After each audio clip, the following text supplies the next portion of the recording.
أنفسنا ومن سيئات أعمالنا. أعوذ بالله السميع العليم من الشيطان الرجيم. بسم الله الرحمن الرحيم. رب قد آتيتني من الملك وعلمتني من تأويل الأحاديث. عزیزان گرامی، اس ماہ مبارک میں سیدنا ابراہیم علیہ السلام کی سنت پر عمل کرتے ہوئے قربانی جیسے عظیم فریضے کو سر انجام دیں گے، تو اسی مناسبت سے آج کے اس مختصر ملاقات میں ہم یہ سمجھنے کی کوشش کریں گے کہ سیرت ابراہیم اہل ایمان کو کیا سکھلاتی ہے اور سیرت ابراہیمی سے اہل ایمان کو کیا اسباب ملتے ہیں۔ تو سیدنا ابراہیم علیہ السلام کی سیرت کا مطالعہ کیا جائے تو کئی ایک چیزیں ہیں جو نمایاں حیثیت رکھتی ہے، لیکن ان میں سے سب سے زیادہ بنیادی حیثیت ان کی دعاؤں کو ہے جو انہوں نے پرخلوص اور حسن نیت کے ساتھ اللہ رب العزت سے مانگی تھی۔ ان دعاؤں میں سے ایک عظیم باپ اولاد کی نعمت حاصل کرنے کے لیے اللہ رب العزت سے فریاد کرنا تھا، چونکہ جناب ابراہیم علیہ السلام شروع میں صاحب اولاد نہیں تھے۔ اللہ رب العزت سے دعا کرتے ہیں، رب هب لی من الصالحین، اے اللہ مجھے اولاد عطا کر جو فرما بردار ہو، تیرے احکامات کی پیروی کرنے والی ہو۔ اور یہ دعا کرنے کے بعد جناب ابراہیم علیہ السلام نے خود اپنے لیے بھی اللہ رب العزت سے فریاد کی کہ اللہ کہ مجھے بھی ان لوگوں میں شامل فرما کہ جنہیں تم قوت فیصلہ اور حکمت و بصیرت کے ساتھ نوازتے، اور یہی نہیں ساتھ آخر میں یہ بھی کہتے ہیں کہ اللہ مجھے بھی نیکوکار اور فرما بردار بندوں کے اندر شامل فرما دینا۔ سلف صالحین لکھتے ہیں کہ اللہ رب العزت سے دعا کرنے کے نتیجے میں سب سے بہترین لفظ جو جناب ابراہیم علیہ السلام نے استعمال کیا ہے، فرما برداری کے اعتبار سے، اطاعت کے اعتبار سے وہ سب سے نمایاں اور سب سے عظیم لفظ ہے۔ اور جناب ابراہیم علیہ السلام کی سیرت اہل ایمان کو سکھلاتی ہے کہ اولاد کے حصول کے لیے جب بھی اللہ سے مانگنا ہے تو لفظ صالحین کے ساتھ اللہ رب العزت سے فریاد کرنی ہے کہ اللہ اولاد دینا، فرما بردار کو اطاعت کرنے والی دینا۔ جناب یوسف علیہ السلام بادشاہت ملی اور اللہ نے بظاہر ترقی نصیب فرمائی، سب کچھ ہونے کے بعد پھر بھی اللہ رب العزت کی طرف رجوع کرتے ہیں اور دعا کرتے ہیں کہ اللہ تو ہی وہ عظیم ذات ہے جس نے مجھے بادشاہت عطا کی، خوابوں کی تعبیر کرنا سکھلائی، سارے انعامات سارے فیصلے تیرے ہی ہیں، لیکن میری فریاد یہ ہے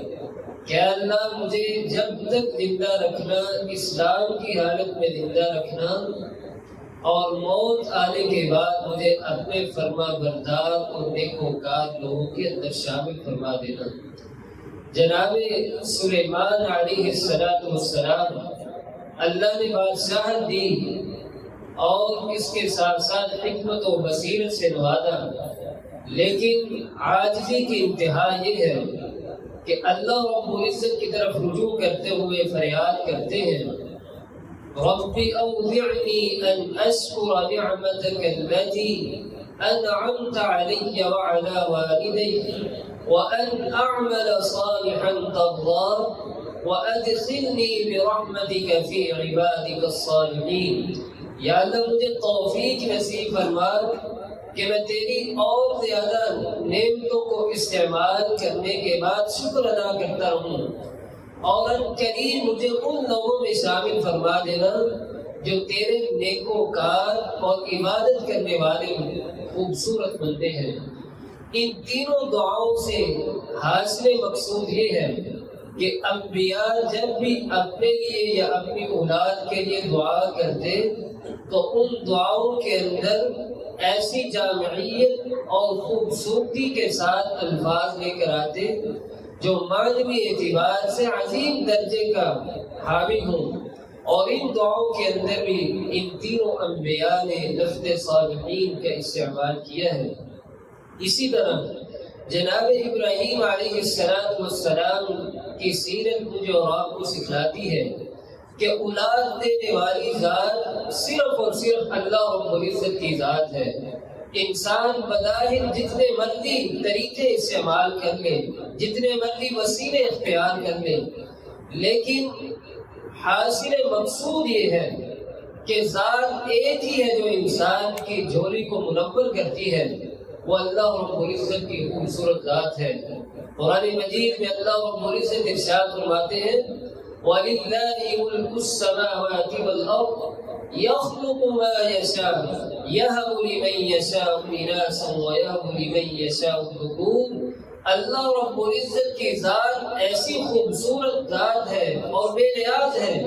وہ جسے چاہے بیٹے عطا کر دے، جسے چاہے بیٹیاں عطا کر دے، اور جسے چاہے کچھ بھی عطا نہ کرے۔ اللہ رب العزت کے فیصلے ہیں، کوئی اس کو پوچھنے والا نہیں، لیکن اس عظیم نعمت کے حصول کے لیے لوٹنا اللہ رب العزت کی طرف ہی ہے، رجوع اللہ کی طرف کرنا ہے۔ تیسری بات جو جناب ابراہیم علیہ السلام کی سیرت سے مجھے اور آپ کو ملتی ہے کہ اللہ رب العزت سے جب بھی مانگنا ہے، دعا کرنی ہے، تو اللہ کے اسماء و صفات کا وسیلہ ڈال کر اس کے خوبصورت ناموں کو پکار کر اپنی دعائیں اللہ کے سامنے رکھنی ہے۔ ان تینوں دعاؤں کے اندر بھی سب سے نمایاں اور خوبصورت بات یہ ہے کہ جناب ابراہیم علیہ السلام اور دیگر انبیاء نے تمام الفاظ میں سے سب سے نمایاں لفظ جس کو استعمال کیا ہے وہ لفظ رب ہے۔ رب کے ساتھ اللہ رب العزت کے سامنے اپنی دعائیں رکھی، حاجات رکھی، اور اسی نام کی وجہ سے ہی اللہ رب العزت نے ان کی دعاؤں کو قبول کیا،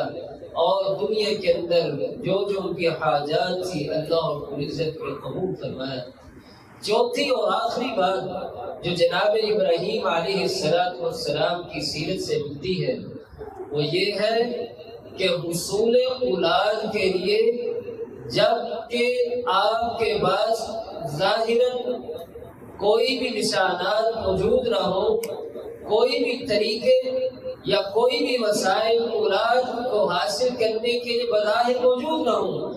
اس وقت سے ہی آپ نے اللہ رب العزت سے دعاؤں کا سلسلہ شروع کر دینا ہے۔ جناب زکریا علیہ السلام اور جناب ابراہیم علیہ السلام کی دعاؤں میں یہی چیز ملتی ہے کہ بظاہر کچھ بھی نظر نہیں آ رہا حصول اولاد کے لیے، لیکن دعا کے اندر جامعیت اس قدر لے کر آئے اور پختگی اس قدر ہے، مایوس نہیں ہوئے بلکہ دعا کرتے رہے، اور صرف دعا ہی نہیں کی بلکہ ان دعاؤں کے اندر نئی چیز لے کر آئے کہ اللہ اولاد عطا کرنا، نیکوکار بھی ہو، فرما بردار بھی ہو، تیری اطاعت کرنے والی بھی ہو، والدین کی آنکھوں کی ٹھنڈک بھی ہو۔ میرا اور آپ کا مسئلہ یہ ہے کہ ہم حصول اولاد کے لیے دعا تو کرتے ہیں، لیکن نیکی تقوی کے اعتبار سے اللہ رب العزت سے ہم نہیں مانگتے کہ یا اللہ آنے والا خوبصورت جوڑا، آنے والی مخلوق، آنے والی عظیم نعمت نیکی کے اعتبار سے، اطاعت کے اعتبار سے اور ہماری خدمت کے اعتبار سے نمایاں درجے کی ہو۔ انہی احادیث اور قرآن مجید کی آیات کے بعد جناب فضیل بن عیاض رحمہ اللہ تعالی کی ایک خوبصورت بات ہمیں ملتی ہے، اور ان کا مسئلہ بھی یہی تھا جو آج میرا اور آپ کا مسئلہ ہے۔ ہم بھی یہی چاہتے ہیں، ہم میں سے اکثر ایسے افراد ہیں جو اس بارے میں بڑے ہی کانشیس رہتے ہیں کہ میری اولاد میری آنکھوں کی ٹھنڈک بن جائے، جیسے میں چاہتا ہوں میری اولاد ویسے بن جائے، اطاعت کے اعتبار سے، نیکی کے اعتبار سے پیٹ پر پہنچ جائے۔ ہر والدین کی خواہش ہے، ہر والدین کی دعا بھی ہے، لیکن اس بات کو آگے بڑھانے سے قبل ایک بات یہ کہنا چاہوں گا، حسن نیت اور حسن اخلاص کے معاملے میں کبھی بھی کمپرومائز نہیں کرنا۔ جب بھی اللہ سے مانگنا ہے تھوڑا مانگ لینا، لیکن حسن نیت اور اخلاص اعلیٰ درجے کا ہونا چاہیے، اور اس کے بعد اللہ رب العزت وہ چیز آپ کو عطا کریں گے جس کے برکات اور جس کی آسانی، جس کی رحمتیں، اس کا آپ دنیا اور آخرت کے اعتبار سے تصور ہی نہیں کر سکتے۔ جناب فضیل بن عیاض اپنے بیٹے علی کی وجہ سے بڑے پریشان رہتے تھے، دعا بھی کرتے تھے۔ ایک دن ایسا آیا، رات کی تنہائی ہے، اللہ رب العزت کی بارگاہ میں پلٹتے ہیں، ہاتھوں کو اٹھاتے ہیں، کتنا ہی خوبصورت لمحہ اور کتنی ہی عالی آواز کے اندر، پکار کے اندر کتنا ہی درد ہوگا۔ پکارتے ہیں اللہم انی قد استہدت، اے اللہ تو نے مجھے اولاد کی نعمت سے نوازا، اس کی تربیت کے اندر میں نے بڑے ہی جتن کیے، محنت کی، لیکن اے اللہ میں عاجز آ چکا ہوں، اب مجھے تربیت یافتہ کر کے علی عطا کر دے۔ دعا کی، صبح فجر کی نماز، دن گزرا، اگلے دن دیکھتے ہیں نماز تہجد کے لیے جناب فضیل بن عیاض خود اٹھتے ہیں، وضو کرتے ہیں، کیا دیکھتے ہیں مصلی امامت پر جناب فضیل بن عیاض کے پہنچنے سے قبل علی بیٹا خود پہلے سجدے کے اندر موجود تھا، اور دعا کے اندر اتنی جامعیت، اللہ نے اتنی قبولیت دی۔ اگلے دن یہی علی بازار میں جاتا ہے، دکان کی خرید و فروخت کا سلسلہ ہے، لوگوں نے دیکھا کہ علی اپنے ترازو کو صاف کر رہا ہے کپڑے کے ساتھ۔ پوچھنے والے نے پوچھا یہ کیا کام کر رہے ہیں؟ جناب علی کو اللہ نے اتنی ہدایت دی کہ جناب علی کہتے ہیں بازار کے اندر میں سامان خرید و فروخت کرنے کے لیے بیٹھا ہوں، ترازو میرے سامنے موجود ہے، میں اس نیت کے ساتھ اپنے ترازو کو صاف کر رہا ہوں کہ جب کبھی کوئی چیز یہاں سے گزرتی ہے، ڈسٹ اس ترازو کو آ کر لگتی ہے، دھول آ کر اس ترازو کو لگتی ہے، مجھے حیا آتی ہے، ڈر آتا ہے کہ میرا گاہک، میرے پاس کوئی سامان لینے والا وزن کے اندر ذرا سی کمی بیشی ہوگی تو کل قیامت کے دن اللہ کے دربار میں کیا جواب دوں گا۔ معاملہ یہ ہے، بات کرنے کا مقصد یہ ہے کہ جب بھی اللہ سے مانگنا ہے اس میں نیت کے ساتھ اور خوبصورتی کے ساتھ مانگنا ہے۔ میرا اور آپ کا مسئلہ فکری اعتبار سے یہ ہے کہ جب بھی اولاد کے معاملے میں بات ہو، بظاہر رسمی بات کر دیتے ہیں، دعا کر کہہ دیتے ہیں، لیکن خود نہیں پلٹتے۔ خود ہم چاہتے ہی نہیں کہ ہماری آنکھوں کی ٹھنڈک ہماری اولاد بن جائے۔ ان علماء، صحابہ کرام، صحابیات، سلف صالحین، ان کی زندگیوں کا مطالعہ کریں کہ ان کی اولادیں انہوں نے دین کی طرف اور خیر کی طرف کیسے محنت کی، کیسے اس میدان میں آئے۔ امام مالک رحمہ اللہ تعالی، ان کے بیٹے بھی ایسے ہی تھے، دعا کی، اللہ نے مقدر بدل دیے۔ یہ ایسی قطعاً بات نہیں ہے کہ آج کے دور کا مسئلہ ہے، پہلے بھی رہا ہے، لیکن والدین کے اندر وہ چیز پائی جاتی تھی، تفکر تھا، غور و فکر تھی، اور اسی مناسبت سے اللہ سے پکارتے رہتے تھے، دعا کرتے رہتے تھے۔ اللہ نے وہ سارے سلسلے بدل دیے اور آنکھوں کی ٹھنڈک بنا دیا۔ آخری بات، جناب فضیل ابن عیاض رحمہ اللہ تعالی، بیٹا دین کی طرف تھا ہی نہیں، دعا کی، دعا کے ذریعے یہ سارا سلسلہ بدلا۔ اس کے بعد پھر اپنے والد گرامی کے پاس جاتے ہیں، پوچھتے ہیں کہ میرے پیارے ابا جان، مجھے بتلائیے ما احلی کلام رسول اللہ صلی اللہ علیہ وسلم، یہ اللہ کے نبی صلی اللہ علیہ وسلم اور آپ کے صحابہ کی باتیں اتنی پیاری اور میٹھی کیوں ہوتی ہیں؟ ہم بھی سنتے ہیں، پڑھتے ہیں، بولتے ہیں۔ جناب فضیل کہتے ہیں کہ بیٹا، اسی تیری زبان سے نکلنے والے کلمات کو مجھے آج تک انتظار رہا ہے کہ کب میرا بیٹا دین کی طرف پلٹے گا اور اس طرح کی باتیں میرے سے پوچھے گا۔ میں بھی بتلاؤں کہ ان کی باتوں کے اندر مٹھاس کیوں ہوا کرتی تھی؟ وہ اس لیے تھی کہ جب بھی وہ بولتے تھے، جب بھی وہ الفاظ اپنی زبان سے بکھیرتے تھے، ان کے اندر جامعیت اور مقصود صرف ایک ہی ہوتا تھا کہ اللہ رب العزت ہم سے راضی ہو جائے اور جنت الفردوس کا داخلہ نصیب فرمائے۔ جب انسان کے اندر یہ چاہت ہو،